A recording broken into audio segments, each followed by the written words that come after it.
Salve Maria Imaculada e viva Cristo Rei! Eu sou Thiago Bruno para o canal Católicos de Verdade. Hoje, segunda-feira, dia 8 de novembro, e a palavra de Deus está no Evangelho de Lucas 17, do 1 até o 6.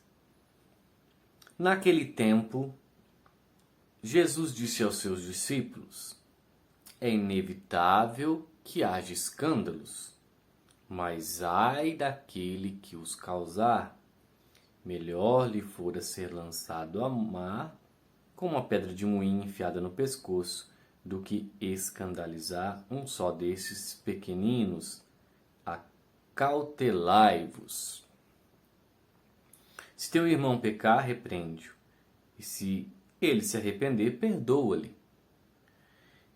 E caso ele peque contra ti 7 vezes por dia, e 7 vezes retornar, dizendo estou arrependido, tu lhe perdoarás. Os apóstolos disseram ao Senhor: aumenta em nós a fé. O Senhor respondeu: com a fé que tendes, como um grão de mostarda, se dissesseis esta amoreira, arranca-te, replanta-te no mar, ela vos obedeceria. Palavra da salvação.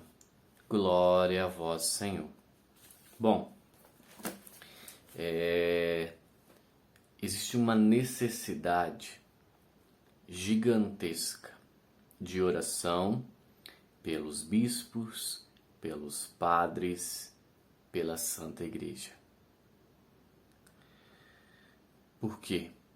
Porque nós estamos vivendo em um tempo, no mínimo, esquisito, com alguns escândalos que afrontam a fé que nós temos na Santa Igreja. E aqui eu falo com uma dor no coração. Eu procuro, de certa forma, evitar alguns assuntos polêmicos, porque são assuntos complicados e abre uma gama para má interpretações das coisas. Porém, se nós pegarmos dos últimos um ano e meio aqui, uma realidade no Brasil, nós temos grupo de Hare Krishna gravando com o Santíssimo ali, ó, com a luz acesa, ali quer dizer que o Santíssimo estava ali na paróquia, gravando um clipe, fazendo uma apresentação musical numa basílica no Rio de Janeiro. Gente, é um absurdo. Nós temos padre que, infelizmente, durante a pandemia, estava distribuindo o sangue de Jesus num copo descartável. A pessoa bebia e jogava no lixo, sem fazer a purificação como deve ser feita, porque se uma partícula é perdida ou uma gotícula do sangue ou uma partícula do pão, se perde Jesus todo. Agora, no último mês aí, um clipe LGBT gravado dentro da igreja. E assim, não está tendo pronunciamento nenhum por parte da igreja durante essas situações, né? Infelizmente, colocaram uma estátua de Lutero lá no Vaticano. Eu não sei por quê, qual que é o sentido.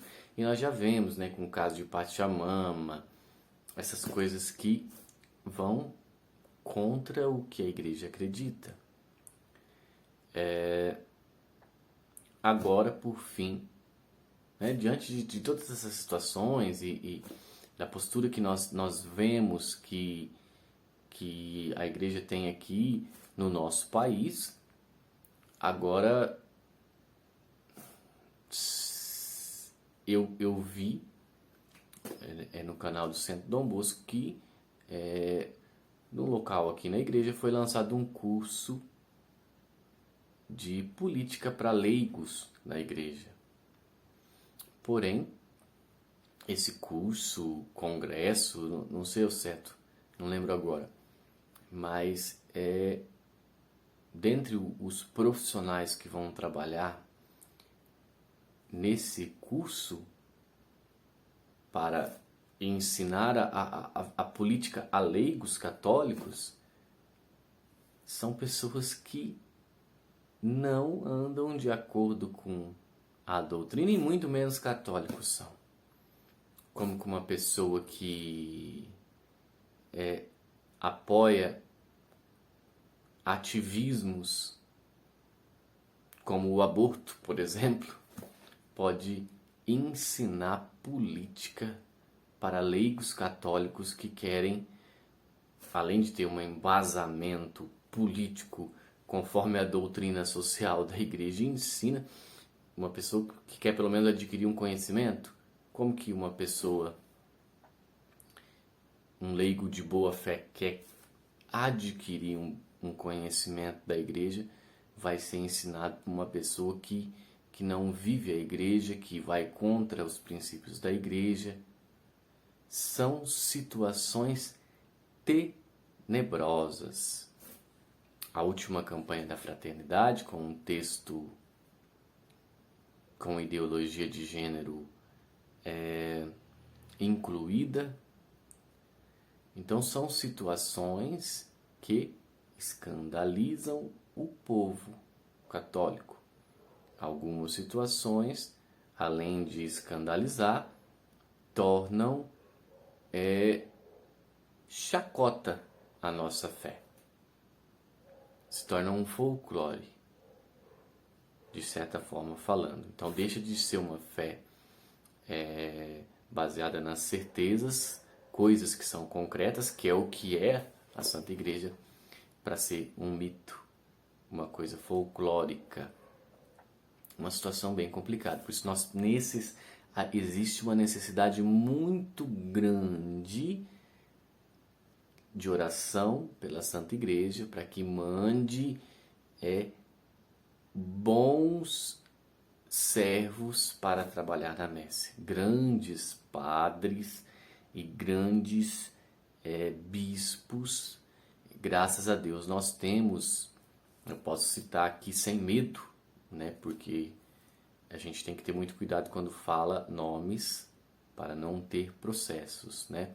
Mas como eu estou elogiando, Dom Adair José Guimarães, um dos melhores bispos que temos no Brasil, igual ele tem alguns que são ótimos bispos, que pregam a doutrina, padres, ótimos padres, que ensinam o catolicismo, que são fiéis à doutrina. Então nós precisamos estar atentos a esses padres e seguir o que eles ensinam, porque quando segue o Sagrado Magistério, a Sagrada Tradição, a Palavra de Deus, nós precisamos ir atrás. Evitar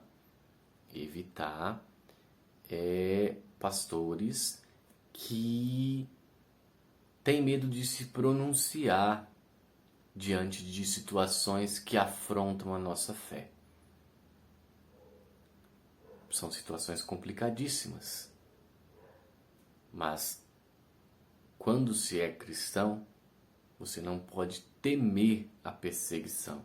Não pode temer a perseguição. A perseguição é natural daqueles que servem. E a palavra de Deus aqui é clara. Ai daqueles que escandalizar, levar meus pequeninos para um outro caminho. Então, existe uma necessidade de oração pela Santa Igreja. E, infelizmente, pegando o gancho, voltando aqui nessa parte desse curso que eu vi de política, com pessoas que são completamente desligadas do que a tradição, o Sagrado Magistério, a Igreja sempre ensinou. Isso é muito por conta da teologia da libertação. Mais uma vez temos que falar dessa que é a pior heresia que tem na Igreja, porque ela desconfigura totalmente o Evangelho. Se vocês procurarem, eu não vou citar nome de ninguém aqui, mas se você digitar os fundadores dessa teologia da libertação, vocês vão encontrar uma tonelada de material, de discursos desses ex-padres e idealistas aí com políticos, defendendo ideias que vão contra a Santa Igreja. Então, há uma necessidade. Então, quando nós vemos pessoas que deixam de defender a verdade e começam a defender ativismos, ideologias que vão em desencontro, nós começamos a pensar que pode existir bispos que, infelizmente, são comunistas, marxistas, socialistas. Porque a teologia da libertação é baseada nisso, no marxismo. E o comunismo já foi excomungado pelo Papa, se eu não me engano, na época Leão XIII, e foi excomungado e foi avisado que é impossível uma pessoa ser comunista e católica. Não tem como. É como óleo e água não se mistura. Então, como Nossa Senhora já disse, existe uma necessidade muito grande de oração. O povo não tem rezado e por isso as coisas estão indo ao contrário do que deveria ir. Os nossos valores cristãos estão se perdendo. Como disse o Papa Paulo VI, a fumaça de Satanás entrou na igreja e não foi pelos leigos, foi pelos próprios padres. Então, se você tem um bom padre, valorize esse padre. Mas não deixe de frequentar a missa e os sacramentos. Se o seu pastor prega uma coisa que não é o que a igreja tem ensinado nesses 2000 anos, participe do sacramento, mas deixe de aproveitar o que ele tem ensinado. O Catecismo da Igreja Católica mesmo ensina que quando é comprovadamente a postura de um líder que vai contra o que a igreja ensina, nós devemos mostrar e corrigir. Até mesmo a palavra de hoje vai em encontro a isso, né? A palavra de hoje vai dizer que senta com o seu irmão e se o seu irmão pecar contra ti, então a correção fraterna. Ela pode existir até de um leigo para um padre. Eu conheço um local, eu não vou citar o nome para não levar pessoas a pensar qual que é o padre, mas certa vez numa reunião de ministros extraordinários da Sagrada Comunhão, um padre falou que ele queria puxar as pessoas pela camiseta quando a pessoa se ajoelhava para receber a comunhão de joelhos na boca. E daí teve uma pessoa naquela reunião que mostrou, né, o documento, a Redentórios Sacramentos, por sacerdote, que nesse documento do Papa Bento XVI vai nos dizer que nós temos a total liberdade de escolher a forma que queremos comungar. E que a forma ordinária, ou seja, a forma que nós deveríamos utilizar sempre, é de joelho na boca. Porque aí nós reconhecemos quão sublime é esse sacramento que nós recebemos. Então, nós temos que tomar muito cuidado com os escândalos e também com essa ideologia satânica que é a teologia da libertação que entrou dentro da igreja deixando muitos clérigos vermelhos, infelizmente. Não vou me alongar mais, porque já deu 15 minutos de meditação. Que Deus abençoe sua vida. Salve Maria Imaculada e viva Cristo Rei.